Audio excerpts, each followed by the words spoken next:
personas fueron detenidas tras atentar esta madrugada contra la fiscal de corte Mónica Ferrero. Ingresaron a su casa por el patio, eludiendo la custodia policial instalada en una garita próxima a la entrada. Hubo disparos y los vecinos escucharon una explosión. Por suerte no hubo heridos. El presidente Yamandu Orsi expresó apoyo y solidaridad a la fiscal, llamó a tener confianza en la institucionalidad y afirmó que el país jamás bajará los brazos ante el crimen organizado y el narcotráfico. Ante este episodio, lo primero que hay que decir es que no nos moverán, ni un centímetro nos van a mover y van a caer. Ya empezaron a caer. Ya hay 2 personas detenidas, señaladas, las evidencias los indican como partícipes de estos hechos, no son los únicos ni serán los últimos en caer. Expresamos como Partido Nacional nuestra solidaridad a la doctora Mónica Ferrero, fiscal de corte, y a su familia, así como el respaldo a su trabajo intachable.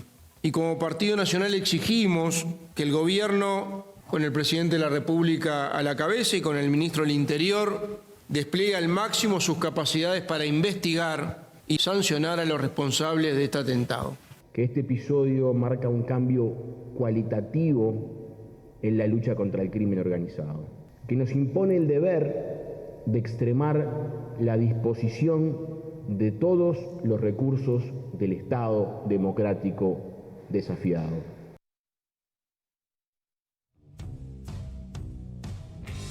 ¿Qué tal? ¿Cómo les va? Muy buenas noches para todos y bienvenidos a Séptimo Día, el periodístico semanal de la tele con la mesa de debate más grande de la televisión uruguaya. Y con esto amanecimos hoy, así, con esa noticia impactante. Un ataque a la fiscal de corte Mónica Ferrero en el propio patio de su casa, en el barrio Jacinto Vera de Montevideo, y eludiendo a la garita policial que tenía custodia porque le ingresaron por atrás a la casa. Sí, es una noticia que tiene en shock a la sociedad y al sistema político. Para muchos es un antes y un después, pero efectivamente es porque ya hubo otros antes y después acá en materia de ataques de narcotraficantes o de sicariato. Vamos a ver cuáles son los vínculos de esto con el narcotráfico. Este es un mensaje de Sebastián Marcet. Está Marcet amenazando al sistema uruguayo porque los 2 detenidos pertenecen al grupo de los Albín, que son el brazo ejecutor de Marcet en nuestro país. Ya vamos a contar más detalles. Hubo requisas en el penal de Libertad más temprano a raíz de este atentado y fueron en 5 celdas de presos que pertenecen al grupo de los Albín. Y los 2 detenidos son un hombre y una mujer que no fueron los autores materiales del ataque, pero sí habrían brindado apoyo logístico a las personas que tuvieron, que hicieron directamente el ataque de esta madrugada en Jacinto Vera. De todo esto hablaremos hoy, ¿no? ¿Es efectivamente una señal de que ahora el narcotráfico está desafiando al Estado uruguayo y a la justicia? Bueno, vamos a saludar a los integrantes de la mesa. Vamos a empezar primero con los compañeros, con los del staff. Leonardo Abercor, Natalia Oval y Martín Aguirre. ¿Cómo les va? Bienvenidos. Muy bien, buenas noches. Gracias. Y se suma a la mesa de periodistas hoy nuestro compañero de Telemundo, Guillermo Loza, especializado desde hace un buen tiempo en asuntos de seguridad. ¿Cómo te va, Guille? ¿Cómo estás, Mariano? Muy buenas noches. Gracias por venir. Pablo Abdala, diputado del Partido Nacional y ex viceministro del Interior. ¿Cómo le va? Bienvenido una vez más. Muy bien, Mariano, un gusto. Gracias por invitarme. Gracias.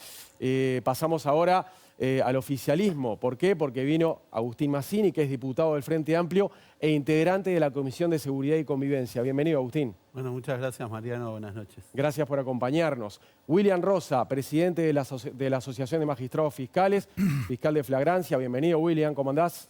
Buenas noches. Lamentablemente nos encontramos acá por este asunto tema, ahora. Pero bueno, Bien. es lo que toca. Gracias por venir. Emiliano Tealde nos acompaña esta noche también. No es la primera vez que viene al programa. Él es doctor en Economía e investigador de la Universidad Católica del Uruguay, especializado en Economía del Crimen. ¿Cómo andás? Muy bien, muchas gracias. Gracias por venir. Antes de empezar el intercambio con todos los invitados y con los compañeros, vamos a saludar a otro compañero que está siguiendo el tema desde muy temprano, Emiliano Wigman, para conocer los últimos detalles de la investigación y por dónde van las líneas de investigación en este atentado contra Mónica Ferrero. ¿Cómo te va, Emiliano? ¿Cómo andás, Mariano? Buenas noches para ti, buenas noches para todos allí en piso. Sí, vamos a hablar de este atentado que tiene en jaque por estas horas al Ministerio del Interior, que durante toda la jornada ha trabajado intensamente, directamente a través del grupo de inteligencia. Lo que se sabe hasta ahora, algo de lo que tú ya adelantabas, 2 personas detenidas, un hombre y una mujer. Por estas horas están a disposición de la Fiscalía, que va a buscar determinar cuál fue su grado de participación en este ataque. Un hombre de Según 55 años y una mujer de 43, ¿verdad? Exacto, que están involucrados en el ataque. Se presume que no fueron ellos los que llegaron hasta la casa de Mónica Ferrero allí en Jacinto Vera.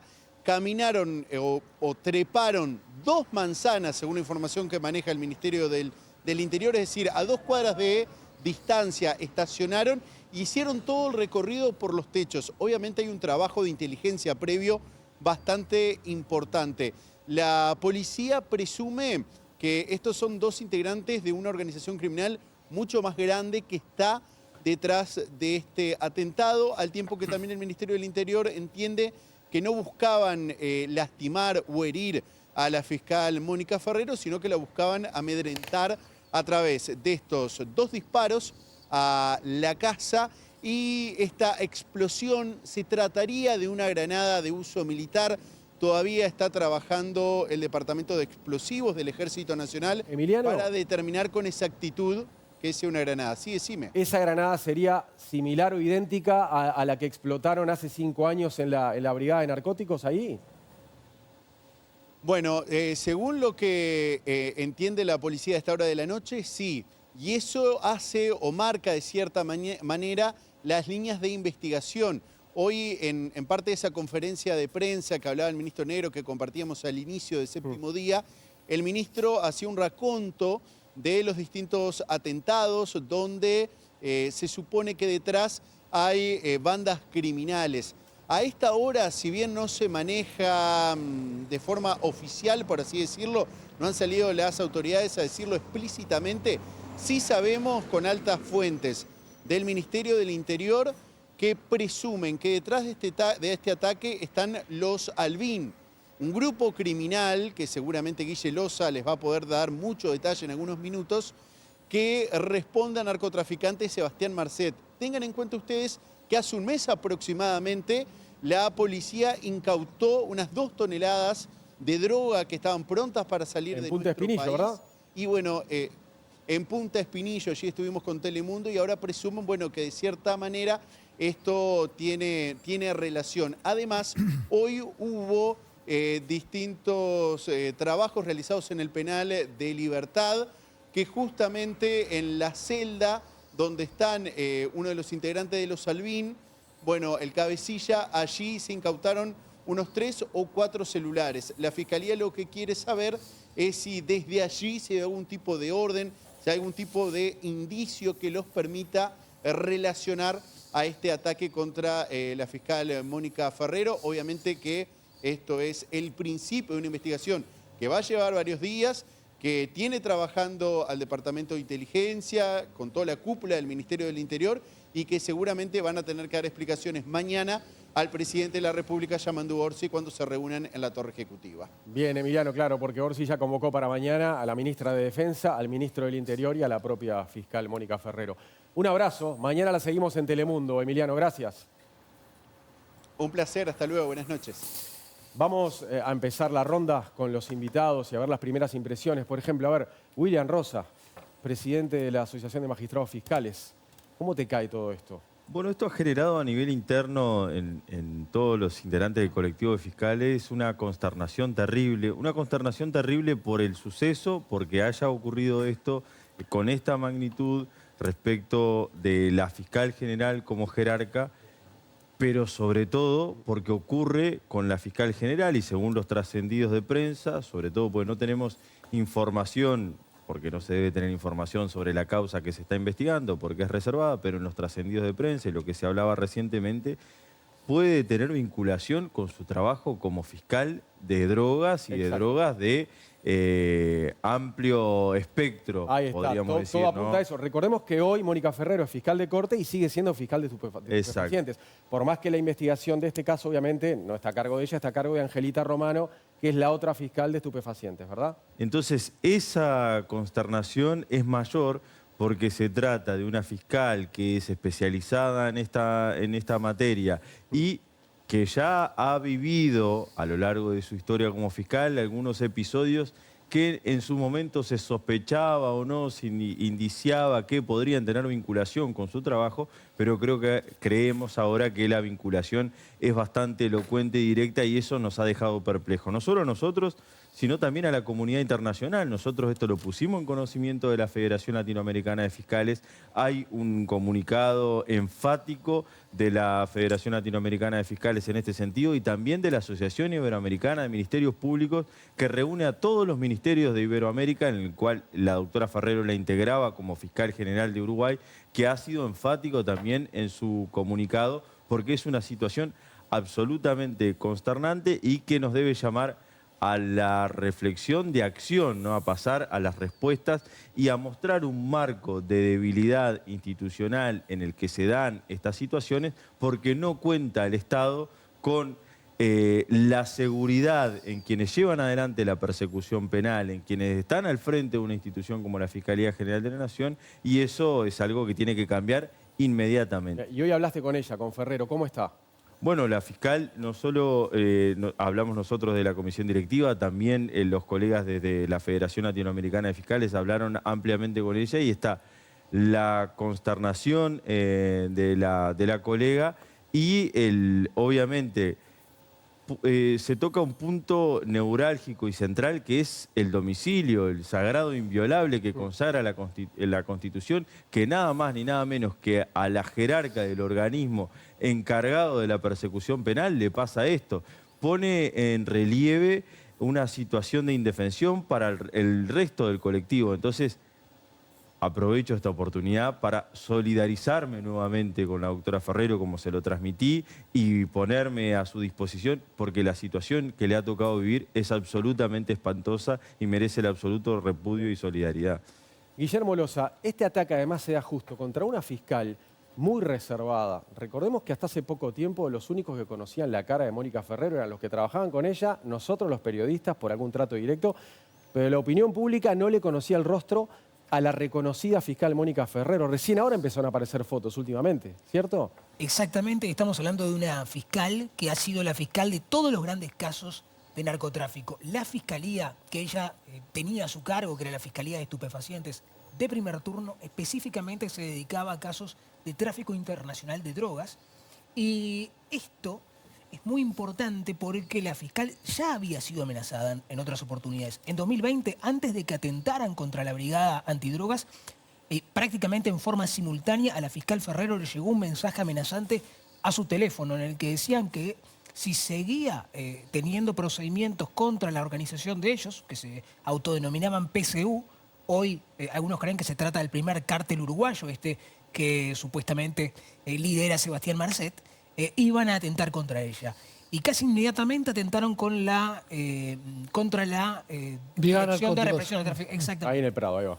Esto es un paso más. Esto es un paso más a una fiscal que, si bien ya no es la fiscal de estupefacientes, es la fiscal de corte, sigue muy de cerca los casos de tráfico internacional Y de sigue drogas. siendo fiscal de drogas, aparte. Sí, exactamente. Entonces, esta situación, obviamente que es un mensaje para ella, pero yo creo que es un mensaje para toda la fiscalía, ¿no? Para todos los fiscales, todos los operadores políticos, los periodistas. Esto es un mensaje para la sociedad toda. Hasta acá podemos llegar. Ajá. Leo. Agrego a lo que decía Guillermo que en análisis de conversaciones a delincuentes que ha hecho la policía, se han encontrado diálogos de cómo matar a Ferrero. O sea, Claro. eso está presente. Bueno, de hecho, por eso ella celosa de todo eso, justamente no mostraba su cara hasta hace poco tiempo. Una de las pocas fiscales, porque las caras de los otros fiscales las conocíamos todas. Nati. Sí, una de las pocas veces recientemente que vimos su cara fue cuando fue, en la opinión pública, ¿no? Fue cuando fue a comisión que se está tratando el presupuesto. Cuando estuvo en el Parlamento, ahí va. Y ahí ella dijo, según la versión taquigráfica de la comisión, ella dice que ha sido amenazada y muy fuerte por organizaciones criminales. Menciona el episodio de la amenaza de muerte que mencionó Guilla recién, pero también menciona ella dice, le llama falsa rapiña, que la arrastran, le lastiman el hombro, ella dice que quedó con el cuerpo todo negro y ella dice que bueno, que más allá de eso va a seguir adelante. No era un intento de robo casual. Año Claro, 2014. claro. Estaba Entonces, estudiando un caso del primer comando capital, es una organización brasilera. De los brasileños que están en la frontera, ahí va. claro, y entonces ahí hay dos cambios radicales, creo, acá con este atentado, con este ataque o amenaza. El primero tiene que ver con dónde sucede, en su domicilio, con el grado también de destrucción que causó, por lo que comentábamos recién, en la cocina de su domicilio. Claro, la granada explota ahí en la puerta de la cocina, ¿no? Del lado de afuera. Claro, y después la dimensión institucional, ¿no? Que ya no estamos hablando de la fiscal Sí, sí. de corte subrogante y todo lo que implica en términos institucionales eso, ¿no? Pablo Audala, ¿cuáles son tus primeras reacciones a este caso? Bueno, Mariano, lo primero, por supuesto, es la solidaridad con Mónica Ferrero. Acabo de hablar con ella minutos antes de ingresar a este estudio porque le había dejado un mensaje más temprano. ¿Qué te decía? La encontré bien porque es una mujer muy fuerte, muy valiente. Todos le reconocemos esa cualidad. Creo que la ha caracterizado a lo largo de toda su trayectoria profesional en la labor como fiscal de estupefacientes. Y todos le tenemos una gran admiración porque es una gran persona y porque además es una mujer muy vocacional, que se ha entregado completamente al servicio y a la causa de la justicia que en definitiva ella representa. Y por supuesto esa expresión de solidaridad también es extensiva a los demás fiscales, a la Asociación de Fiscales, al gremio de fiscales que preside William, porque creo que aquí hay claramente mensajes de tipo intimidatorio evidentes. Esto tiene una finalidad de amedrentamiento, eso está fuera de discusión, y creo que eso le da por lo tanto una característica diferente. Yo creo que estamos frente a un tema institucional muy grave, es decir, aquí lo que hubo y todos los partidos políticos hemos hecho esa lectura y nos hemos expedido en la tarde de hoy un ataque, una ofensa a la institucionalidad, una amenaza, que me parece que es más que un paso más, como decía Guillermo, que lo es, por supuesto, vaya si lo es. Pero yo entiendo que aquí hay un corte. Me da la impresión, no tengo el temor, lo dirán las circunstancias, no se han cumplido 24 horas todavía, de que estamos ingresando como a un nuevo estadio, a una nueva fase de la criminalidad y de la lucha contra el narcotráfico. No quiero exagerar, no quiero alarmar, pero creo que la alarma ya está creada.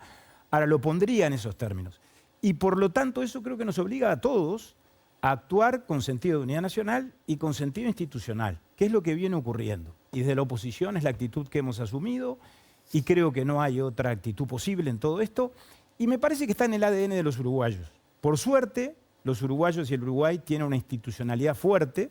En muchos aspectos se manifiesta esa institucionalidad fuerte, en un poder judicial independiente, por ejemplo, y en una fiscalía independiente. Yo soy, no solo por mi condición de abogado, de egresado de la Facultad de Derecho, un gran admirador de los magistrados de mi país, y esto no es por ser complaciente, jueces y fiscales, que por supuesto, como toda obra humana, siempre hay excepciones, pero en términos generales realizan su tarea con una enorme abnegación y con una enorme honestidad, todos ellos.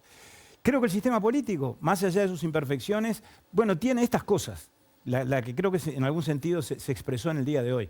Cuando ocurre un sacudimiento de este tipo, no dudamos, no necesitamos mucho tiempo para alinearnos detrás de las instituciones y de la investidura, en este caso, de la fiscal de corte, que no es una funcionaria de reparto. Yo lo decía en esa misma instancia de la Comisión de Presupuesto el otro día, a la que hacía referencia Natalia. Mónica Ferrero seguramente es una de las funcionarias más importantes, dije yo, de los funcionarios públicos del Uruguay y de los funcionarios que tienen la jerarquía o la responsabilidad de conducir determinado servicio. Porque es la titular o el soporte humano de una de las dos grandes columnas del sistema judicial. La otra es el Poder Judicial. La Fiscalía como titular de la acción penal, como titular de la pretensión punitiva del Estado, como representante del interés público en el juicio. Bueno, todo eso es lo que está en entredicho y es lo que ha sido agredido y agraviado, y con ello la institucionalidad y la democracia. Por eso creo que está muy bien que los partidos políticos actuemos como estamos actuando. Yo en el día de ayer, porque ayer fuimos al Parlamento, a pesar de que era sábado, estuvimos con Agustín, porque sesionó la Comisión de Presupuesto, porque tenemos los tiempos bastante acotados para recibir en esta oportunidad al Ministerio de Ganadería, pero hablé con la prensa para anunciar que estábamos invitando al ministro Negro a la Comisión de Seguridad, pero para hablar de la racha de homicidios que tuvimos recientemente, no para pedirle la renuncia ni para necesariamente convocarlo en régimen de interpelación, pero sí para hablar de la seguridad. Desde luego eso ahora queda a un costado porque el tema central es este. Y mañana la comisión que integramos con Agustín se va a reunir a las 9:30 de la mañana a instancias del diputado Sotelo, que por supuesto se va a reunir con la finalidad de dar una señal conjunta de todos los partidos, de la institucionalidad parlamentaria, que veremos después, capaz que lo hablamos más adelante, qué contenido, qué resultado y qué características puede llegar a tener. Justo le iba a preguntar a Agustín Mazzini sobre la reunión de mañana, que es para abordar este tema temprano. ¿Cuál es tu impresión sobre lo que pasó? Bueno, primero que nada, obviamente es solidarizarnos con la fiscal de Corte. Coincidimos en varias de las apreciaciones que hacemos acá, además del espantoso atentado que sufrió la fiscal de Corte, también es una afrenta a todo el sistema, a todo el Estado de Derecho, ¿no? ¿Para vos esto es una señal, es un mensaje del narcotráfico diciéndole al Estado, a la policía y a la justicia, ¿se las podemos dar a ustedes también? Es una señal de fuerza, ¿sí?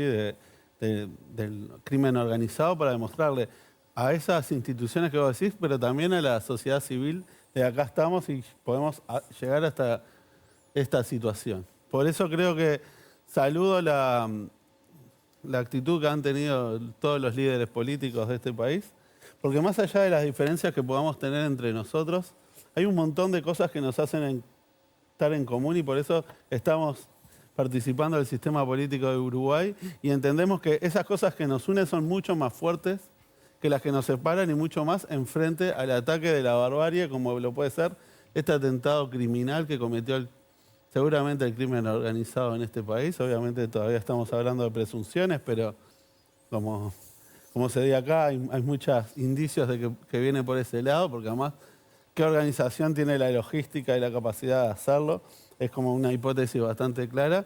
Así que, como personas del sistema político, de la institucionalidad y del Estado de Derecho, tenemos que ponernos de acuerdo, más allá de los matices que los vamos a tener, y es sano que los tengamos.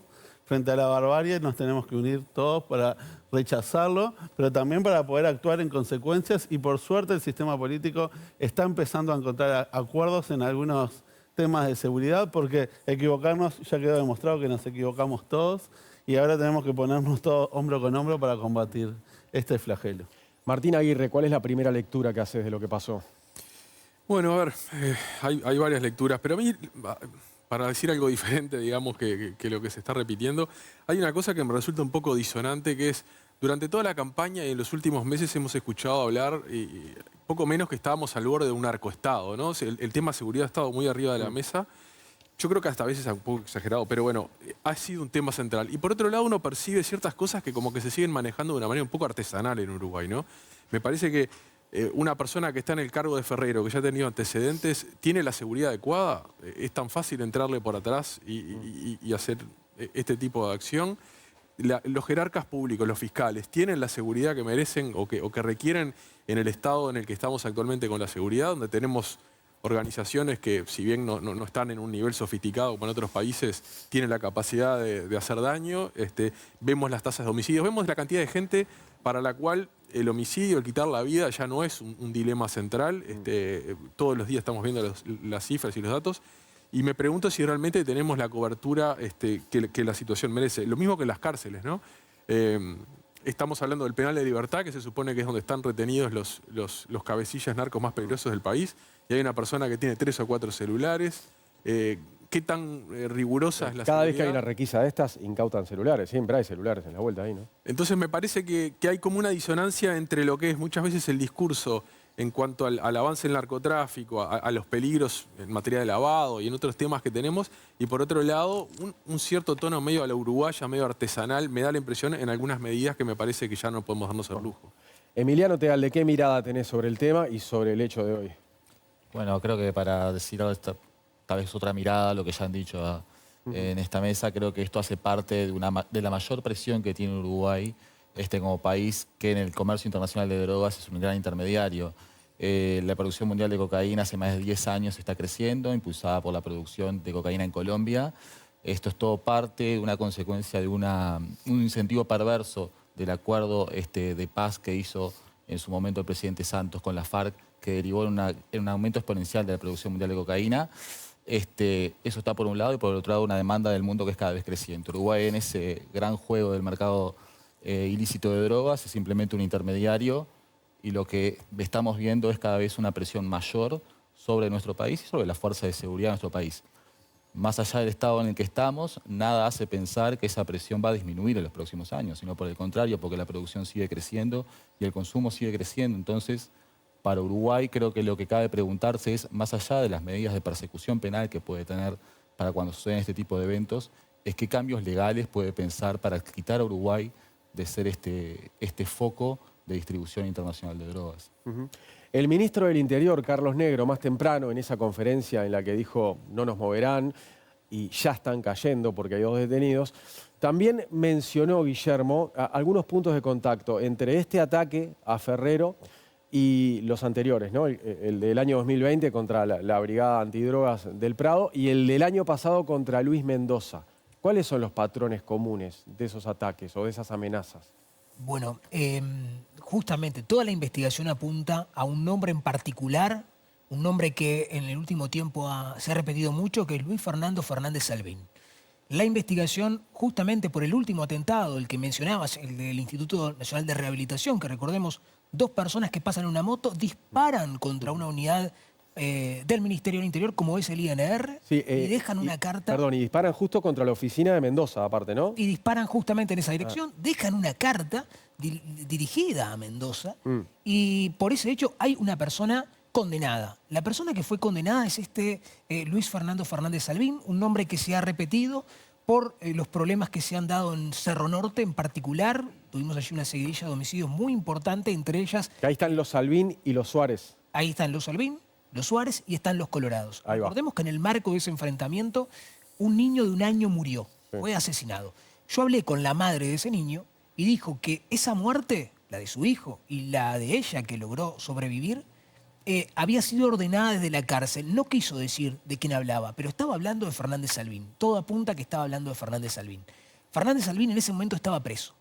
Mientras la investigación sobre Fernández Salvín se llevaba adelante por los homicidios y por el atentado, Fernández Salvín terminaba de cumplir su condena que había tenido desde el año 2016 por traficar droga a España a través de mulas, mujeres que llevaban sustancia y que él fue descubierto haciendo esa situación.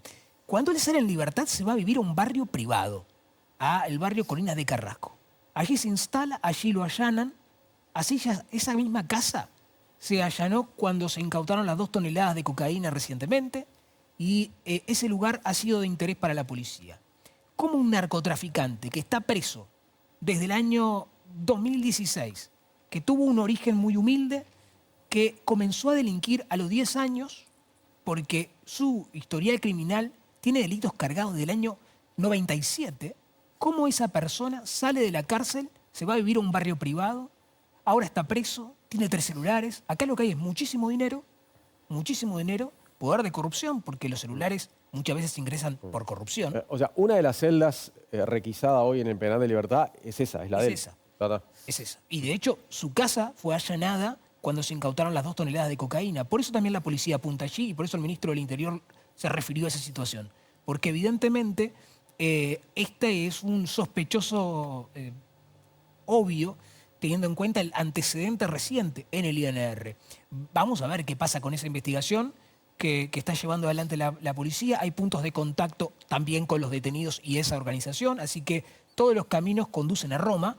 Veremos entonces cómo se da esta investigación. Pero estamos hablando de un narcotraficante extremadamente peligroso que ya ha demostrado que no tiene ningún tipo de temor de mandar a atentar contra una institución del Estado y que tiene un poderío económico muy, muy importante porque detrás de él están algunos de los cargamentos más grandes incautados por la policía en los últimos 2 años. William, con este panorama, ¿la Fiscalía está preparada hoy para enfrentar al crimen organizado?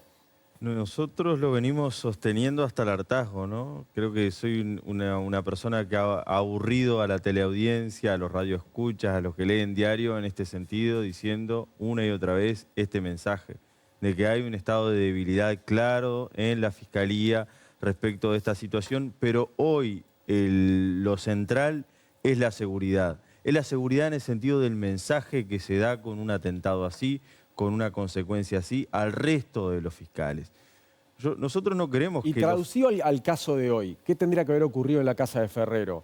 ¿Custodia adelante y custodia por el lado de atrás también? Las máximas seguridades, las máximas medidas de seguridad requeridas para alguien con el cargo que tiene la doctora Ferrero, que es fiscal general y que es fiscal de estupefacientes de esta Fiscalía de Estupefacientes que se encarga de, como dijo Guillermo, de grandes cargamentos de droga, de grandes operaciones de narcotráfico. O sea, esa persona que desarrolla la política pública de persecución penal del Estado en ese tema tan importante debería tener las mayores seguridad necesarias para preservar su integridad y la de su familia, para que el mensaje no sea si alguien tiene la forma de investigar o lleva adelante las causas como se lleva adelante por esta persona, sufre estas consecuencias. Porque el resultado de que ese mensaje cale hondo es la impunidad. Pablo, ¿qué nos dicen estos ataques de organizaciones criminales sobre el poder que tienen? ¿Te parece que tienen un poder para sortear todo o realmente falló la seguridad y tendrían que haber protegido mejor a la fiscal de corte? A ver, no tengo dudas de que tenemos que reforzar la seguridad y tenemos que cuidar más a nuestros magistrados, tenemos que cuidar más a nuestros fiscales, cuidar más a nuestros jueces, no cabe duda. Creo que aquí lo que hay tal vez sea una cuestión vinculada con la percepción del riesgo. Y episodios de esta magnitud que son removedores, por eso repito, creo que no es un episodio más o un paso más, entiendo que esto es disruptivo, no se cumplieron 24 horas, pero en principio es la lectura que hago. Bueno, tal vez nos ayuden a cambiar la propia cultura y a entender que tenemos que cuidarnos mejor y que estas cosas pueden llegar a pasar en el Uruguay y que pueden llegar a pasar cosas peores. Yo tengo el temor de que estemos, por lo tanto, en un proceso de agravamiento de la violencia y del enfrentamiento con el narcotráfico, que nos conduzca precisamente a que aquello que nos parecía lejano, resulta que no era tan lejano y pudo ocurrir en el Uruguay y de hecho ocurrió.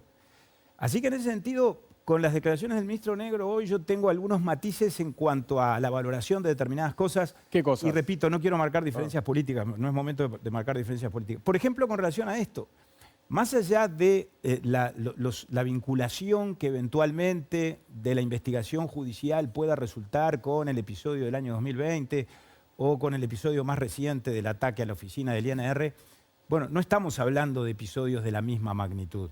Es decir, el ministro hoy habló de patrones.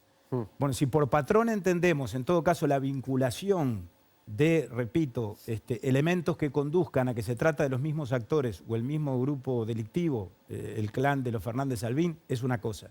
Ahora, si por patrón entendemos, esto ya pasó, no es nuevo, hemos tenido antecedentes de estas características, yo ahí discrepo, porque claramente este grado de violencia, esto de que a la fiscal de corte, con todo lo que representa desde el punto de vista institucional, se la agreda, se atente contra ella en el ámbito más íntimo, que es el ámbito del hogar, y de la forma en la que este atentado se perpetró, no es igual. Mónica Ferrero hoy podría estar muerta. Recién lo hablábamos informalmente antes de empezar. Si estuviera muerta, desde luego que la situación de alarma sería mucho peor. Bien, igual, la circunstancia de que no haya muerto, en algún sentido atempera los efectos, no atempera la gravedad del hecho. Si matarla, la podían haber matado, decís vos. Igual, es que no sabemos muy bien. Pero la investigación apunta a que no quisieron matarla, no quisieron amedrentarla. Yo no sé, yo no lo afirmaría tan categóricamente. Por supuesto, estoy lejos de la investigación, no he hecho ningún tipo de indagación, no he hablado con nadie. Veremos qué dice el Ministerio del Interior. Hay que dejar trabajar a la policía. Yo creo mucho en el área de investigación del Ministerio del Interior. A ver, más allá del avance del narcotráfico, yo creo que ha habido un proceso de fortalecimiento de la respuesta policial, no tengo duda. Particularmente del área de investigaciones, de la Dirección de Lucha contra el Narcotráfico, de la Dirección de Represión del Tráfico Ilícito de Drogas, de inteligencia policial, lo ha habido. En la medida de lo suficiente, ese es un debate que podemos dar, una discusión que podemos tener. Ahora, desde luego, tenemos que fortalecer las capacidades, tenemos que desarrollar intensamente la capacidad de respuesta, no podemos dar señales en falso, y eso forma parte de la discusión de la política criminal que hoy en algún sentido abre un paréntesis a raíz de esta situación y que la tendremos que retomar después. Entre gobierno y oposición, yo comparto incluso lo que decía Agustín. Yo advierto que la actual administración, más allá de las diferencias que tenemos con el ministro Negro, que capaz que son más de impronta personal. Yo el otro día hablé de temas vinculados al liderazgo de la policía, que es un aspecto clave en el combate al delito. Sin embargo, en la estrategia policial, en las líneas de actuación, no ha habido mayores modificaciones con relación a lo que viene del periodo pasado. Después tuvimos diferencias en el presupuesto en cuanto a la dotación presupuestal para la inversión en tecnología, por ejemplo, para la incorporación de nuevos policías. Repito, hoy creo que no corresponde hablar de eso específicamente. Agustín, en las charlas que tuviste con compañeros de la interna del Frente Amplio hoy domingo, ¿no? Después de lo que ocurrió de madrugada, ¿ya se comenta o se dice que quizá la defensa de la fiscal debe haber sido más férrea en estas semanas? Porque no solamente es fiscal de corte y fiscal de drogas, sino que hace un mes la fiscalía que ella encabeza, bueno, concretó una incautación de más de 2 toneladas de droga que le hizo mucho daño a un grupo que es el grupo de los Albín, ¿verdad? Efectivamente. Que operan para Marcet. ¿Han manejado esa posibilidad de que, bueno, la verdad que la tendrían que haber defendido mejor? ¿O protegido mejor? Sí, yo creo que es como se venía diciendo acá. Tenemos una tradición a la uruguaya, pero también porque tenemos un país que no estaba acostumbrado a este tipo de fenómenos. Yo tiendo a, en este tipo de situación, tratar de ser lo más indulgente posible. Obviamente el ministro Negro habló de una vinculación, pero obviamente los atentados no son comparables, no por la forma y también por la envergadura de la víctima, ¿no? Por como decíamos, ¿no? Si se atacan al más importante, ¿qué dejan para el resto? Y es un amedrentamiento para todos. Creo que todos. Yo hoy cuando llegue a mi casa, voy a llegar a casa, voy a estacionar el auto, voy a abrir el garaje y voy a entrar. Y el presidente de la Comisión de Seguridad de la Cámara de Representantes seguramente tenga una conducta parecida. ¿Por qué? Porque no estamos esperando este tipo de situación. Entonces, creo que tenemos que aprender las lecciones, que nos deja, porque además nosotros nos podemos poner de acuerdo y podemos tener la mejor política criminal. Ahora, el narcotráfico va a seguir existiendo en Latinoamérica, Europa y Estados Unidos van a seguir consumiendo toneladas y toneladas de cocaína y el dinero para financiar este tipo de operaciones va a seguir estando, por más de que Uruguay sea un ejemplo en el mundo en el combate al narcotráfico y en la liberalización de algunas de estas cosas para que no tengan que ser del crimen organizado. O sea que estamos inmersos en una región, no podemos salir, porque el primer comando de la capital es paulista, porque lo que hizo en Asunción del Paraguay fue brutal, porque tomaron la sede, no sé si se acuerdan, de la empresa de seguridad. Entonces tenemos un problema que es regional, que solos no lo podemos atacar, pero sí nos podemos por lo menos defender mejor. Y yo creo que estas cosas nos van a empezar a cambiar la conducta a todos. Esa cosa que capaz que disfrutábamos de tener ciertos cargos y poder ir a nuestras casas tranquilos, lamentablemente no lo vamos a poder hacer más. Triste eso, igual, ¿eh? Es muy triste, pero es parte de la región que nos tocó. Muy preocupante. Me pregunto en esa línea, y capaz que el fiscal puede decirnos, si los juicios a estas organizaciones, los juicios de esta envergadura a estas organizaciones, pueden seguir siendo por audiencias, con el fiscal al lado de los acusados y las familias de los acusados, como están ahora. Viéndole la cara. Tomando registros fotográficos, en fin, lo que sea. Sí, me pregunto si no es un tema a plantear en estas circunstancias. Ese es un gran flagelo que nos han planteado muchos compañeros y sobre todo tomar conciencia que el reforzamiento de la seguridad, sobre todo por la percepción del riesgo, la autopercepción del riesgo y la percepción que hay de como que la custodia policial, el reforzamiento de seguridad para un fiscal, para un jerarca, es una cuestión de privilegio y eso no es así, no es un privilegio, sino que es una garantía en definitiva para un funcionario público de que cumpla a cabalidad su función sin tener el temor de que le pase algo. Pero en el caso de un fiscal, ¿quién lo considera un privilegio? ¿Has escuchado esas críticas vos? Y alguna que otra vez sí, incluso nosotros tenemos que hacer la autocrítica de si no hay una mirada también de que el hecho de que un colega tenga una custodia, tenga un reforzamiento de seguridad. Parece una obviedad, nadie se va a oponer a esa custodia. Porque hay esta percepción de que no pasa nada, de que en realidad no se necesitaba tanta seguridad porque no pasaba nada. No pasaba nada, pero han pasado muchas cosas y ese pasar muchas cosas ha ido en crecimiento y este es un mojón que es importantísimo y que nos tiene que llevar a cambiar esa percepción de forma absoluta a las autoridades, a tomar medidas y a nosotros también a autopreservarnos. Y en este caso de cómo se desarrollan determinadas causas en las que están involucradas situaciones de crimen organizado o de gravedad, también hay que proteger esos ámbitos, como son las audiencias, como son la toma de declaraciones, como son los traslados de las personas que están involucradas, ya sea la Fiscalía, ya sea el Poder Judicial, y el resguardo de esas personas o la reclusión de esas personas en determinados centros carcelarios.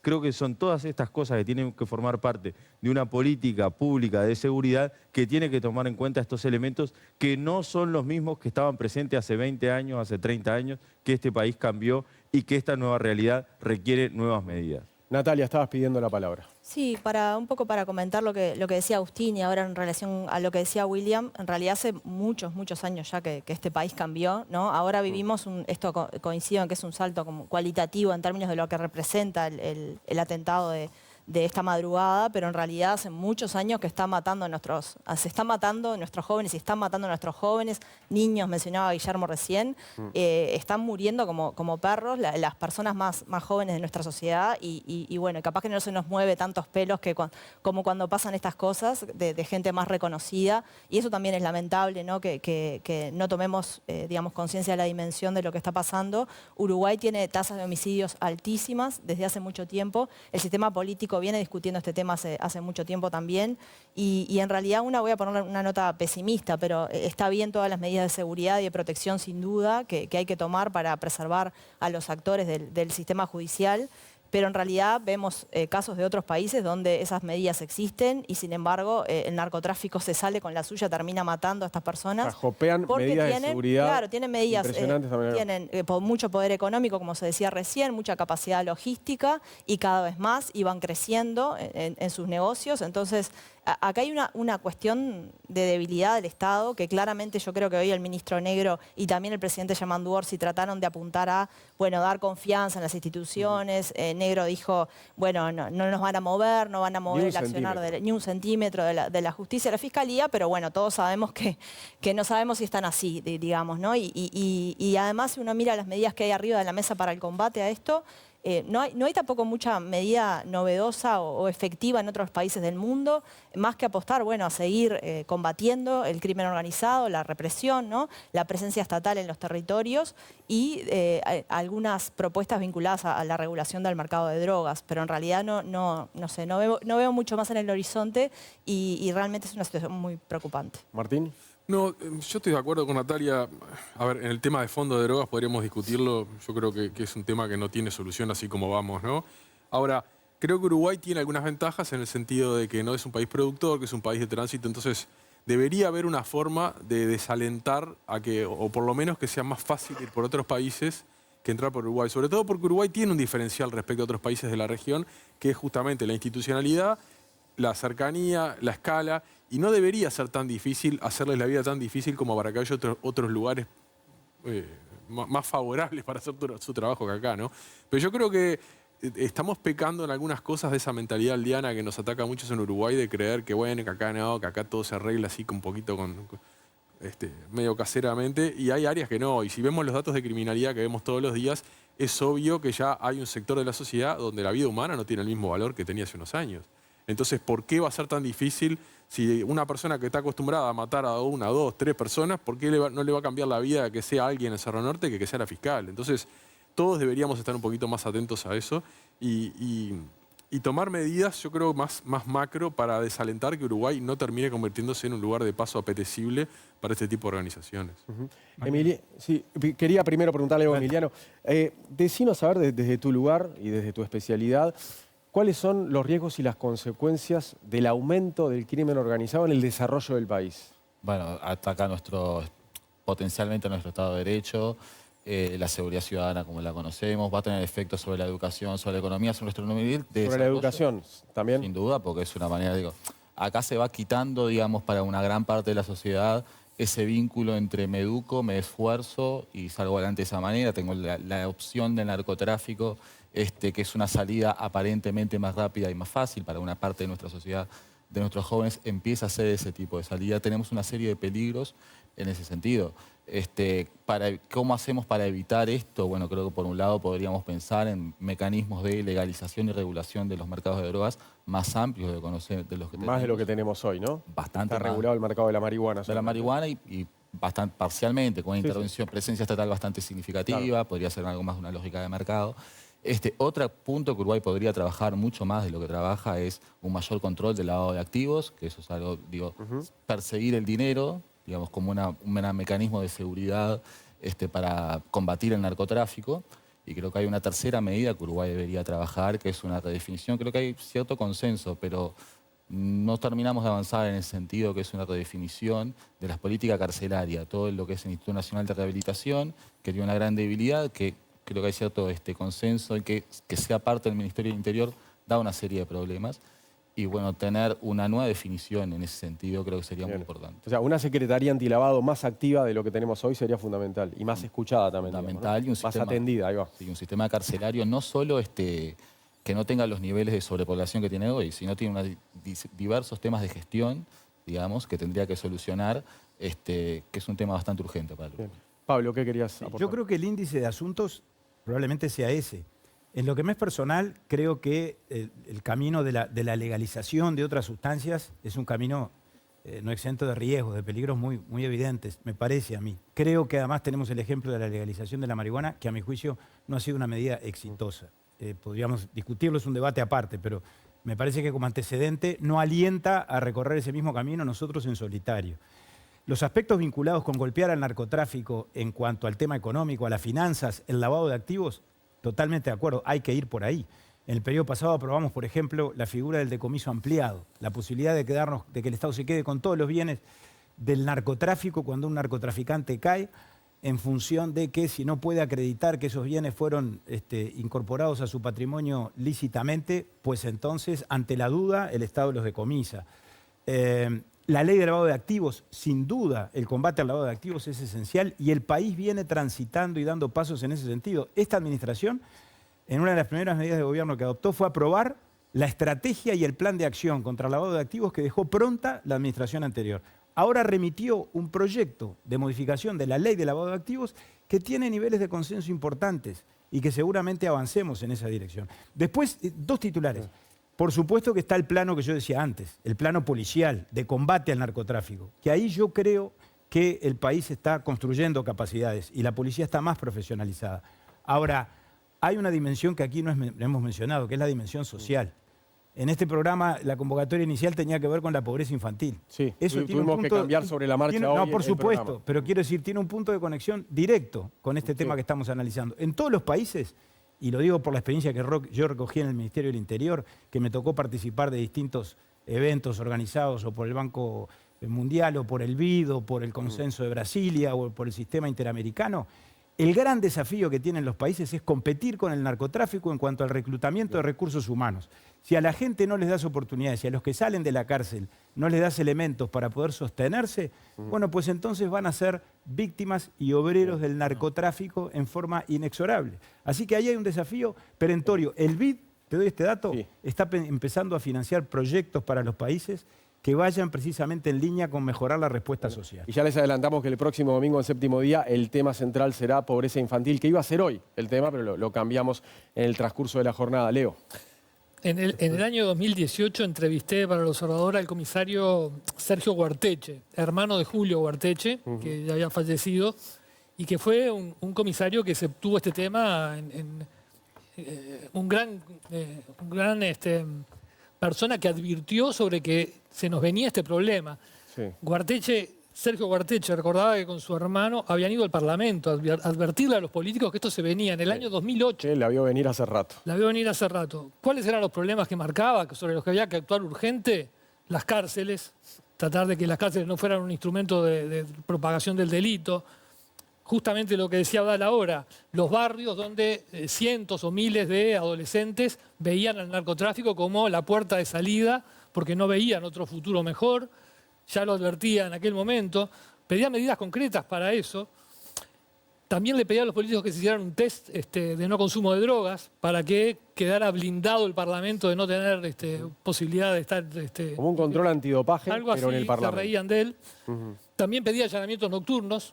Es un tema que ahora entró en la política tipo Peñarol Nacional, ¿no? Ahora no se puede decir esto porque sos de la coalición republicana. Lo pedía Guarteche ya en 2008, no se ha hecho. Todo el menú no se hizo. En 2018, cuando yo lo entrevisté, miren cómo terminaba, era un pasaje de la entrevista Sergio Guarteche. Después de recordar todo esto, ¿no? Sí. ¿Se asumió esa realidad?, le preguntaba yo. No, aún no se ha tomado conciencia del riesgo que se corre. No solo la paz social, sino el sistema democrático. Los violentos, sin temor a enfrentar a todo un sistema penal, se van adueñando de los espacios públicos y de la paz social. El Ministerio ha hecho un gran esfuerzo, pero está a la vista que no ha sido suficiente. No se han evaluado en su justa medida los factores determinantes ni la gestión de riesgo. Hoy, en el peligroso proceso de pérdida de autoridad, se corre el riesgo de ataques a personalidades públicas y privadas, como vemos en países como México. Jueces, políticos, fiscales, periodistas. Estamos muy cerca de esa realidad. 2018. ¿Qué querías aportar, Agustín? Bueno, algunas cosas que creo que son importantes. Se venía diciendo ahí, por suerte vamos avanzando en algunos acuerdos macro, que obviamente como también tenemos eso de a la uruguaya, a veces nos cuesta un poco pasarlos a la realidad. Pero una cosa que hasta hace poco era bastante debate era el tema de la prisionalización que tenemos tan elevada, y tuvimos un periodo bastante extenso de inflación de penal punitiva, ¿no? Que lo que logró es tener cada vez más gente a merced de estas organizaciones criminales que, como hemos visto... Una alta prisionalización, digamos. Sí, y eso es lo que... Punitivismo. Sí, mucho punitivismo que creo que por suerte el país viene abandonando de a poquito.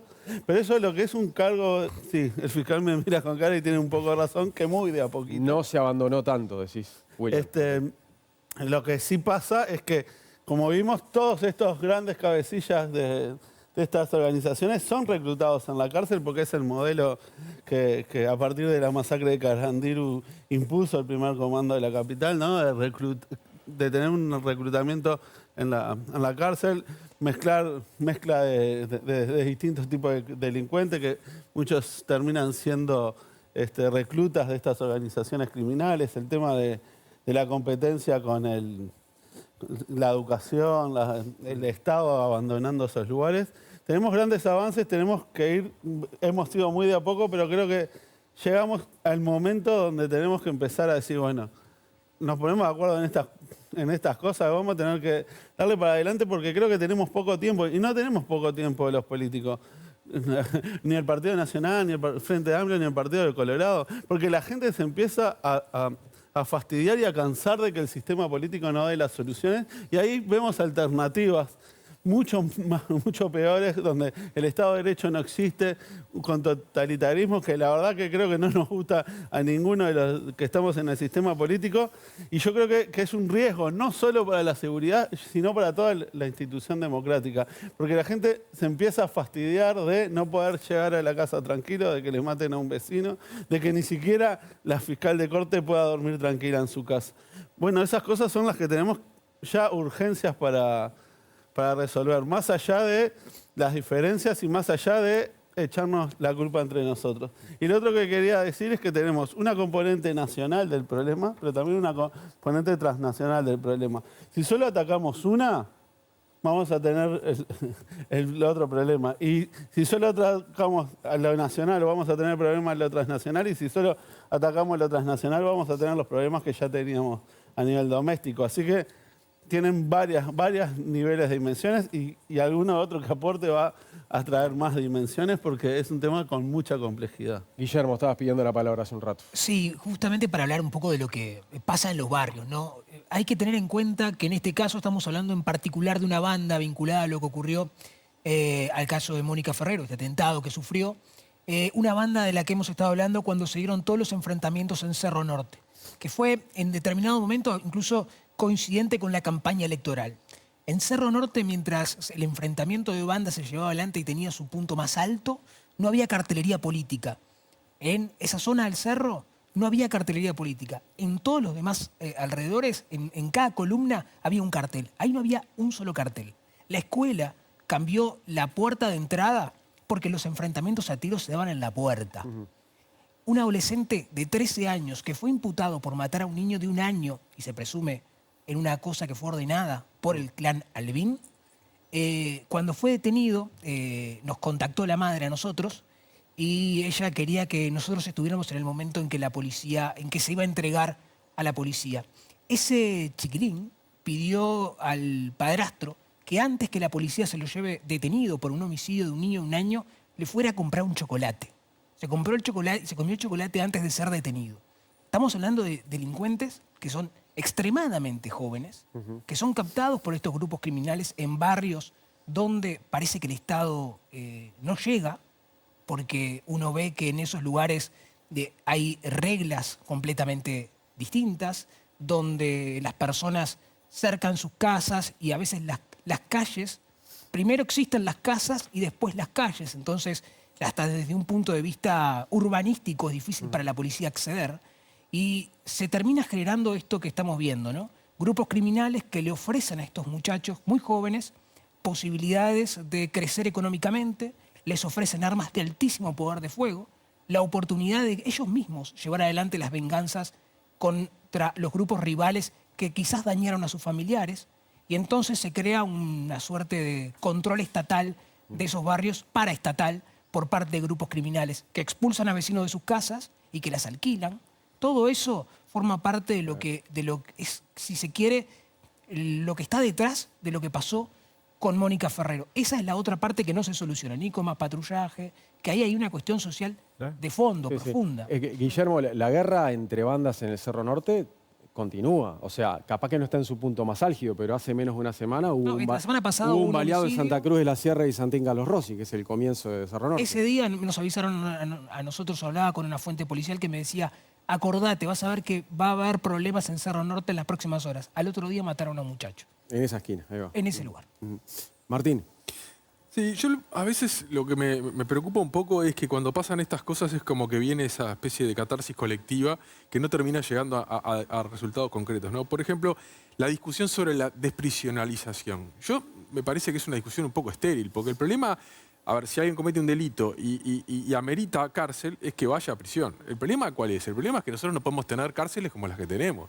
Y nosotros en el diario nos hemos cansado de hacer notas en los últimos 10, 15, 20 años de que las cárceles son un lugar espantoso que lo único que hace es reforzar la carrera delictiva de las personas que entran ahí, no hay ningún control, adentro de las cárceles mandan los delincuentes y cuando salen mucho peor que como entraron.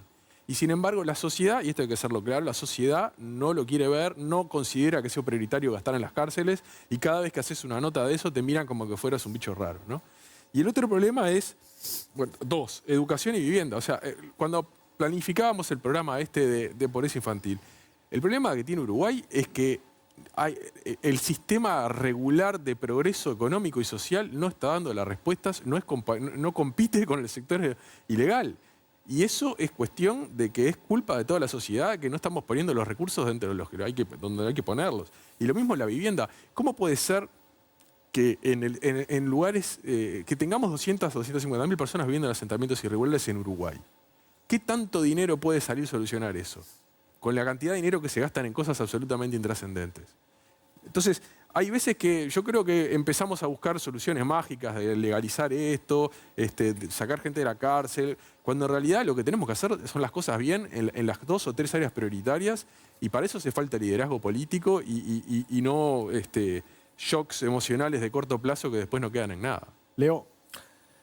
Voy a tirar un elemento nuevo sobre la mesa, que es hasta qué punto el narco ya no penetró en estructuras del Estado y no tenemos un problema de corrupción vinculado al narcotráfico, porque estamos hablando de todo lo que nos puede pasar. Digo, hay cosas que quizás ya nos están pasando.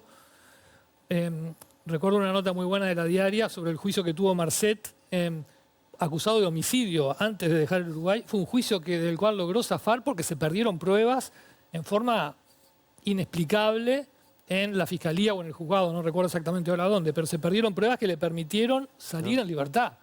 O sea, si no estaría preso por ese primer caso. Ajá. Logró zafar. En aquel momento se perdieron papeles, digamos. Exacto, pruebas, audios, grabaciones, en fin. Queda la duda. Tengo el dato de que abogados que han defendido a narcos se han presentado para ocupar cargos de fiscalía y quieren entrar a la fiscalía luego de haber defendido a narcos. O sea, tenemos un peligro muy grande en estos temas también, sobre los cuales tendríamos que también tomar los recaudos. Agustín, quería responder algo. No, a ver, yo creo que cuando hablamos de estrategias, primero que el Uruguay y el debate de seguridad tiene bastantes años y es, como decía, nosotros en la Comisión de Seguridad tenemos en general no cobrábamos al grito, sino que hay un trabajo serio tanto del oficialismo con la oposición nadie habla de yo creo que la experiencia de liberación masiva de presos ya quedaron en el pasado. Lo que sí estamos hablando es de, ante delitos menores, poder buscar condenas alternativas, a los que ya están presos, buscar alternativas para también cooptarlos de parte del Estado, como la extinción de penas por trabajo, por estudio, esas cosas que capaz que en algún tiempo atrás estaban más en debate y que hoy entendemos que esa situación no debe ser así. Y además, más allá de que todos creemos que el que las hace las tiene que pagar porque la impunidad también fomenta el delito, creo que este país no tiene ni los niveles de pobreza ni desigualdad como para estar en el top 10 de prisionerización del mundo. Entonces, un poco, ni tan caro ni con dos pelucas, era solo ese comentario. Pero tengo que cerrar el bloque y le quiero hacer la última pregunta de este tramo del programa a un no dirigente político. Después venimos en el segundo bloque. Y retomamos lo de Martín, de repente, que fue todos, interesante. Ahí va, y todos hablamos. William, desde tu lugar, ¿no? Al no ser dirigente político, ¿cómo evaluás que está analizando este tema de la seguridad nacional el sistema político?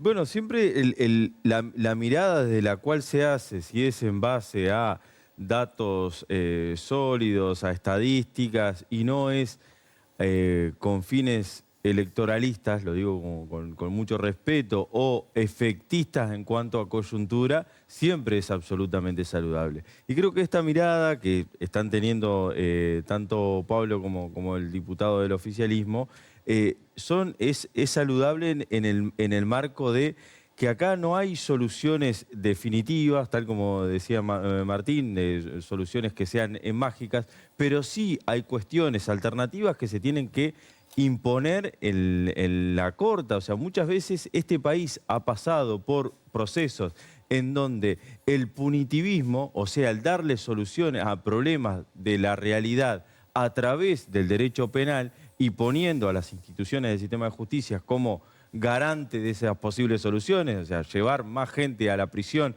para solucionar problemas que se dan en el seno de la sociedad, ha fallado estadísticamente comprobado. Entonces, buscar alternativas para que una persona que comete un delito que no es de demasiada gravedad en comparación con otros, tenga una responsabilización, pero que sea una responsabilización alternativa que le permita al Estado, como era en su momento la suspensión condicional del proceso que se sacó de buenas a primeras a partir de 2 años de experiencia de aplicación, en donde todos tenemos que hacer un mea culpa, el sistema político por haberlo sacado, los fiscales por la manera en cómo lo implementábamos, cómo lo llevábamos adelante, y los organismos que controlaban esas obligaciones, la manera en que se hacía. Creo que si todos empezamos a apuntar con el dedo al otro lado, no vamos a llegar a un buen resultado. Si todos empezamos por hacer una autocrítica de cómo trabajamos, de qué es lo que hacemos, y a partir de ahí llegar a soluciones, creo que puede empezar a cambiar el marco de esta situación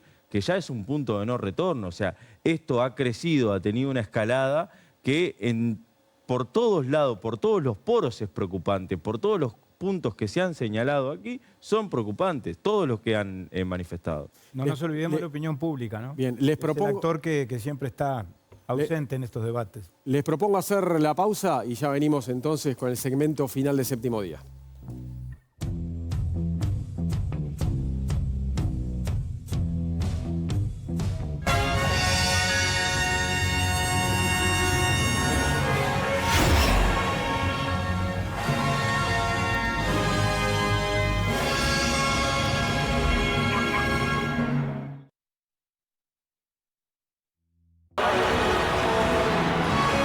Antes de la primera vuelta olímpica, hubo una vuelta de mate.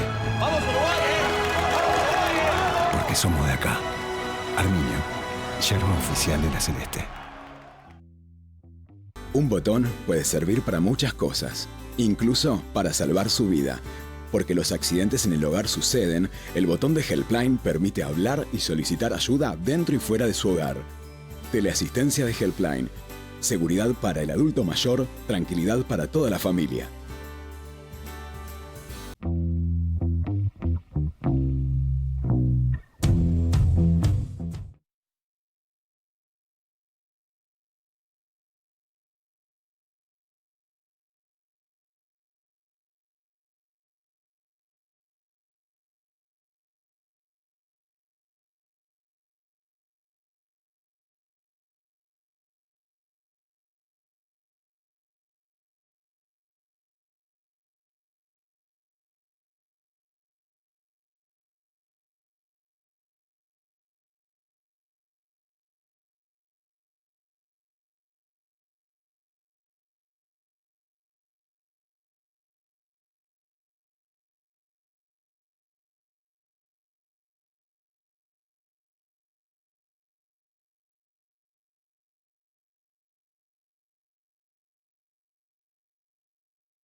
Presenta Helpline, 25 años junto a usted al alcance de un botón.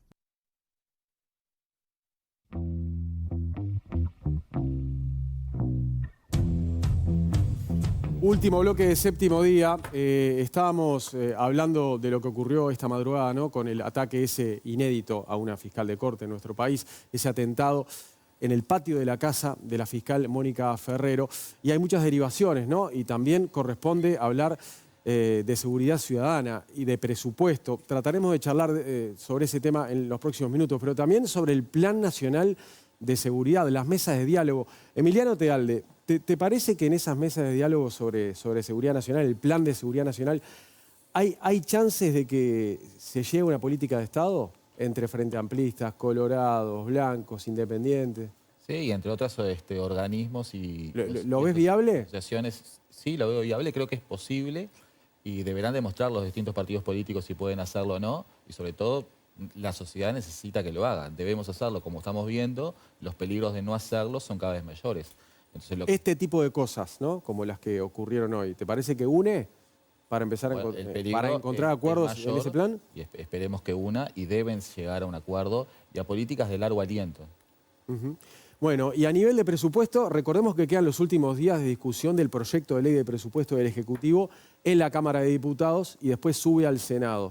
Tenemos dos legisladores de la Cámara Baja por acá. Pablo Audala, a ver, desde el Partido Nacional y también desde tu propia mirada, ¿cómo están evaluando las asignaciones que hace el gobierno a la seguridad nacional en este presupuesto? ¿Son suficientes? A ver, el presupuesto no es solo dinero. Son recursos que se asignan por inciso y por programa, pero son incisos y son programas. Y programas implican planes.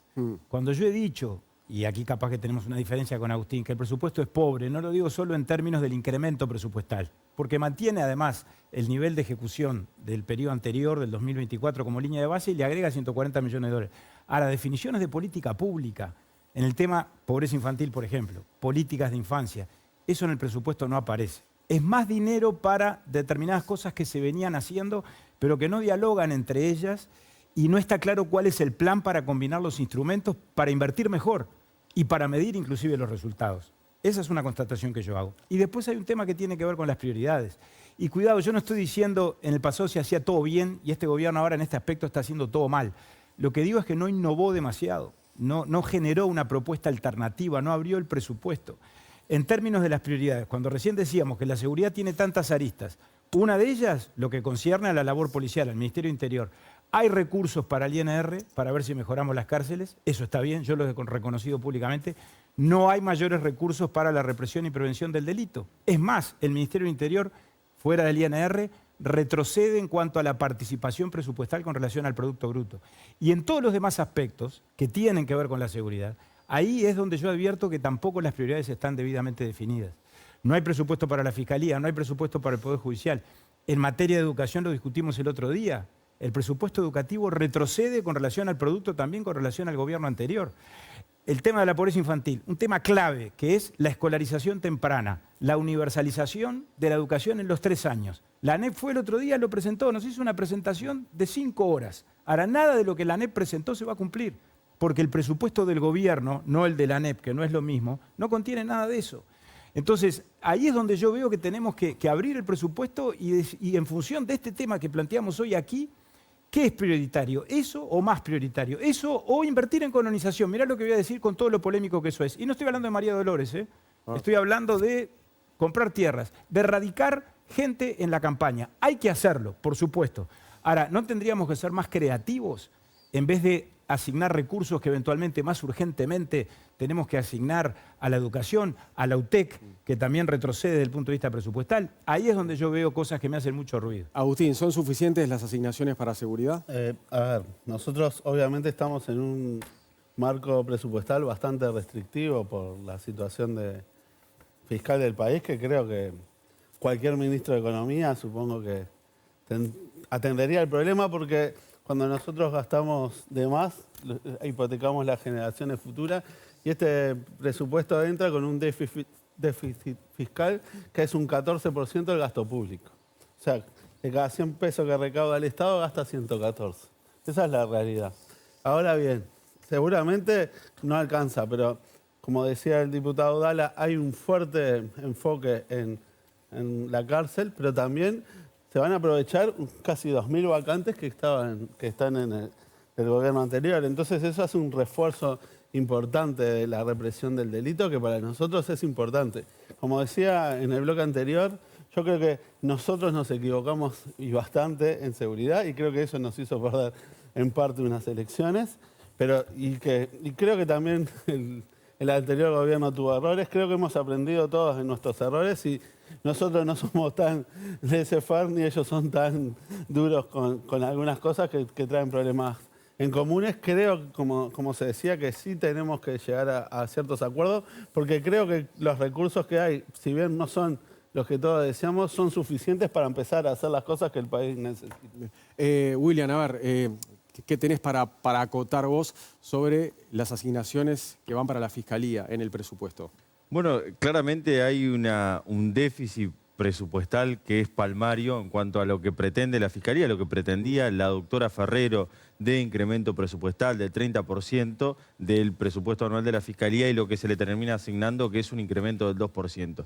Y cuando uno desgrana esas solicitudes, van por el lado de reforzar fiscalías para ir en contra de determinada criminalidad que es acuciante en este momento. Entonces, cuando se dan situaciones que entran en el debate público, por ejemplo, que es los gastos de funcionamiento, de inversión que tienen las fiscalías para reforzar la seguridad de las sedes o de los fiscales, eso es absolutamente marginal porque ahí es en donde hay un mayor déficit y hay un mayor pedido de incremento por parte de la Fiscalía. Si es en 30% en términos generales, ahí escala hasta 100 y pico % de la solicitud de incremento que hace la Fiscalía. Porque si vamos a cualquier lugar, fiscalías del interior del país, y vemos las condiciones de seguridad en las que trabajan los fiscales, es absolutamente preocupante. Los fiscales, digo, porque es el gremio que represento, pero también los defensores públicos, también los trabajadores de la Fiscalía, también en los juzgados, los jueces y los trabajadores del Poder Judicial. Es algo constatable, cualquiera que vaya. Me pasó que muchos periodistas salieron de Montevideo a Ciudad de la Costa cuando se dio el caso aquel famoso de la denuncia falsa que se presentó en contra del presidente Yamandu Orsi, fue instruido en Ciudad de la Costa. Me decían muchos colegas de ustedes que la situación edilicia de la Ciudad de la Costa y de seguridad les había parecido un horror. Es cuando uno va hacia el interior profundo, eso se repite y se replica y no son situaciones en las que puede trabajar una fiscalía adecuadamente, brindar un adecuado servicio, y es en eso que se necesita refuerzo presupuestal. Esperamos que el sistema político en su conjunto tome conciencia de esta situación y los refuerzos aparezcan, porque es para dar un mejor servicio a la sociedad. No, entramos en la recta final del programa, momento de la reflexión final de cada uno de ustedes, y les pido, si pueden, no más de 40 segundos cada uno, así entran todos y entregamos en hora. Guillermo Loza, tus últimas palabras hoy del programa. Esperemos que no sean las últimas del ciclo y que vuelvas. Bueno, un antes y un después, ¿no? Lo que pasó hoy realmente nos tiene que preocupar a todos. No fue un mensaje únicamente para Ferrero, fue un mensaje para la sociedad toda. Hasta acá puede ir el narcotráfico y este es un punto de partida, porque esperemos que no, pero todo apunta a que puede empeorar. Acá esperemos que el sistema político mañana no esté discutiendo si hay 7 o 6 homicidios, más o menos, si tuvimos más con nosotros, menos con nosotros. Acá hay una cuestión que es preocupante y que el narcotráfico en los barrios ha tomado en algún punto control de muchas zonas. Y acá hay que trabajar con la Fiscalía, que está completamente superada en los números, con las cárceles que no pueden ser lo que son. Esta semana también se rompió otro límite que no conocíamos, que era justamente que atacaran a tiros a una persona en la puerta de un centro penitenciario lleno de policías. Se animaron a eso. Y después, bueno, ¿cómo se hace para sacar a estos muchachos, los más jóvenes, que están en esos barrios y que terminan viendo en el narcotráfico una forma de ascender socialmente? Es una situación obviamente preocupante. Veremos qué es lo que pasa con esta investigación. Ojalá que se aclare, que los responsables caigan, pero no se termina solamente cuando los responsables caigan. Acá hay una cuestión más de sistema que analizar sobre lo que nos está pasando en materia de seguridad. Martín Aguirre. Sí, yo me preguntaba, los responsables caen, ¿y qué pasa? ¿Cambia algo porque caen los responsables? Y la realidad es que creo que todos somos conscientes de que no cambia nada. Entonces, yo creo que Uruguay tiene problemas de corto, de mediano y de largo plazo. El corto es mejorar la seguridad y profesionalizar la seguridad de la gente que está en el sistema de justicia. De mediano plazo creo que hay un tema de fondo, que es el tema de las cárceles, que la sociedad no lo quiere ver y que es un problema grave y creciente. Y después el problema de largo aliento, que es el tema de la movilidad social y la situación en los barrios más complicados, ¿no? Pero ahí yo creo que el problema de fondo es un tema de liderazgo político, de que hace falta que buena parte de la sociedad entienda la realidad en la que está parada y por otra parte que el Estado tiene que asumir que tiene obligaciones centrales que hacer y otras que no. Entonces estamos gastando plata. Colonización, el Portland and Cap, 400.000 cosas en las que se nos va la plata y después en los temas centrales, que es la seguridad, hacemos agua por todos lados. Natalia Ubal. Sí, dos apuntes. Primero, coincido en que hay trabajo para hacer en materia, ni que hablar, socioeconómica, ¿no? De reducción de la desigualdad, reducción de la pobreza infantil, aumento del presupuesto para todo el sistema de justicia, la situación de las cárceles, sin duda, pero acá hay una dimensión que tiene que ver también con lo cultural y con los valores, y en eso creo que es un poco más difícil trabajar, porque se ha generado una cultura narco que quizás es polémico lo que voy a decir, pero en algunos puntos se toca también con los valores del sistema legal, ¿no? Que tienen que ver con el poder, con el éxito a través del dinero y con el lujo y un montón de cuestiones a las cuales muchas personas no pueden acceder si no es a través del delito, si están situadas en determinado lugar social. Y eso es un problema bastante más difícil de combatir. Tenemos ya música narco, tenemos todo un sistema identitario, ¿no? que hace referencia a eso y que lo valora positivamente. Y tenemos un sistema carcelario donde en realidad muchas veces es como una especie de ascenso para quienes entran ahí y no un castigo. Entonces ahí hay una dimensión preocupante e importante también para abordar. Y no sé realmente cómo se hace. Y en segundo lugar, otra cuestión que no mencionamos tiene que ver con el tráfico de armas, que hablamos del lavado de activos, pero no del tráfico de armas. Mañana se presenta un informe del sociólogo Luis Eduardo Moraz y un equipo de académicos que muestra cómo el tráfico de armas tiene un peso muy importante en los delitos vinculados al crimen organizado. Y tenemos sí controles, tenemos leyes, tenemos normativas, pero parecen ser insuficientes como para controlar este fenómeno y Uruguay es uno de los países que más armas por habitante tiene en la región. Leonardo Abercor. Y bueno, que agregar a todo lo que ya se dijo. Yo soy un poco pesimista con esto. Es verdad que en otras épocas tuvimos los tupamaros secuestraron a un fiscal de corte, por ejemplo. Al juez Mirabal le tiraron un balazo en la Rambla de Pocitos cuando tenía que definir la extradición de Berríos, por ejemplo. Pero fueron episodios hace muchos años y esto de los narcos, lo que yo veo, a diferencia, por ejemplo, del episodio de Mirabal, es que esto es una escalada, esto es una cosa que viene paso a paso tomando cada vez más centralidad y más importancia. Y lo de hoy choca porque es en la casa de Mónica Ferrero. Sí, yo creo que hoy coincido en que hoy se cruzó un límite. Ahora, mi pesimismo viene porque creo que tenemos un problema muy grande de fijar prioridades. No sabemos fijar prioridades. Me acuerdo 2 campañas electorales a Talvi hablando del desembarco en los barrios, de llegar a los barrios estos que estamos hablando y llenarlos de cultura, llenarlos del Estado, de reformarlos totalmente. Bueno, Talvi está en España y los barrios siguen igual o peor como los describía Guillermo. Y mientras tanto seguimos con el Portland. Y vamos a seguir con el Portland, porque cuando se quiso cerrar el Portland, cada grupo de presión defiende a muerte lo suyo y es imposible cerrar nada de eso. El presupuesto tiene el Portland, tiene 1 millón de pesos por año al Cuesta Duarte, se le da ahora un sueldo al presidente del Instituto Antártico. O sea, tenemos serias dificultades para fijar prioridades. Y bueno, ya están, todos sabemos cuáles son, dónde hay que poner el foco acá. El asunto es que lo hagamos. Bien, seguimos la ronda final. Recuerden, por favor, lo de los 40 segundos. Pablo Abdala. Bueno, yo para terminar vuelvo a lo del comienzo, al episodio que motivó esta conversación de hoy y que nos tiene a todos muy angustiados desde la madrugada de hoy, que representa sin duda no una crisis institucional o un golpe de Estado, que no lo es, pero sí una erupción o una amenaza a la institucionalidad, que más allá de lo preocupante, a mí lo que me resultó complaciente en el día de hoy fue la reacción unánime del sistema político, de la sociedad en su conjunto. Por supuesto que me representa y mucho la declaración del directorio del Partido Nacional, pero también algo que no hemos mencionado, que fue la actitud del presidente Lacalle Pou, de comunicarse con el presidente Orsi y después de hacerlo público. Me parece que eso es bien uruguayo y eso es parte de esa fortaleza de la institucionalidad que hemos mencionado en la noche de hoy. Parte de eso también es lo que va a ocurrir mañana de mañana. Hoy estuvimos en contacto legisladores de todos los partidos, que integramos la Comisión de Seguridad y Convivencia. Mañana bien temprano, 9:30, nos vamos a estar reuniendo. Eso en sí mismo creo que ya es una señal que apunta a la defensa de la institucionalidad, pero vamos a tratar de dar algunos pasos más. Eventualmente ponernos, yo lo hablaba hoy informalmente con el diputado Sotelo, a disposición del ministro del Interior para lo que pueda necesitar para solucionar este tema específico. Y marco, sin embargo, un aspecto que me dejó un poquito preocupado y capaz que Agustín lo pueda aclarar. La declaración del Frente Amplio hoy contiene un punto o un dato, y es que el ministro se va a reunir con el Frente Amplio mañana, que en su legítimo derecho está de reunirse mañana y todas las veces que quiera.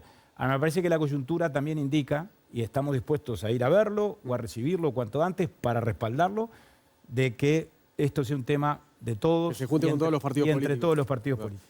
Agustín Mazzini. Bueno, yo creo que esto fue un golpe al corazón de la República y capaz que los políticos tenemos la obligación de ser optimistas, o somos biológicamente optimistas, y creo que la República está reaccionando como corresponde y que todo esto que se decía recién, de que todos los partidos reaccionamos con cierta consistencia, más allá de que está bien que tengamos matices, porque tampoco podemos generar un bloque monolítico desde la política, porque si no la gente le empieza a descreer en su posibilidad de elegir, porque ese es el problema de la democracia.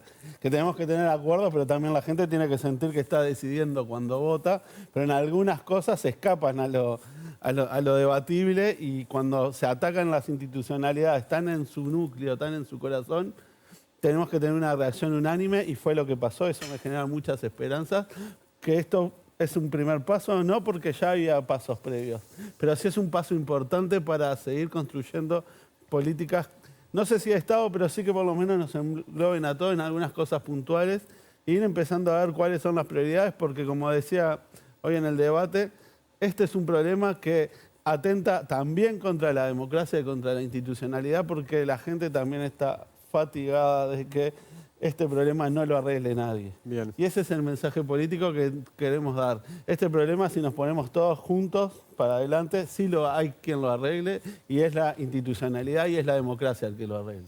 William Rosa. Bien, voy a ser muy breve siguiendo la consigna. Gracias. Nosotros acá teníamos determinadas profecías que nos estaban adelantando, como bien decía Leonardo, que esta situación podría llegar a darse, y no actuamos en prevención. Digo, como sociedad toda, como ya sea quien fuera que tenía que tomar esas prevenciones. Ahora que la situación ocurrió, lo que tenemos que actuar impostergablemente en la reacción, y para que un hecho similar, así como el que ocurrió hoy con este mojón que se dio, no se vuelva a reiterar. Creo que esa es la tarea ineludible a partir de hoy. Cierre, Emiliano Tealde. Creo que para combatir el narcotráfico, Uruguay tiene que abordar algunas políticas de largo plazo, como mayores legalizaciones y regularizaciones en el mercado de drogas, y algunas políticas estructurales como la vivienda y la educación, pero también tiene algunas de corto plazo a las que puede afectar directamente, por ejemplo, una revisión de toda la política carcelaria en la que pueda avanzar de manera más rápida y depende solo de factores de Uruguay hoy. Gracias a todos, Leonardo, Natalia, Guillermo, Martín, y a los invitados, Pablo, William, Emiliano y Agustín. Un gustazo tenerlos con nosotros esta noche. Con ustedes nos reencontramos en pocas horas nada más. Séptimo Día vuelve dentro de una semana, cuando ya estemos en el primer domingo de octubre. Que descansen. Chau, chau.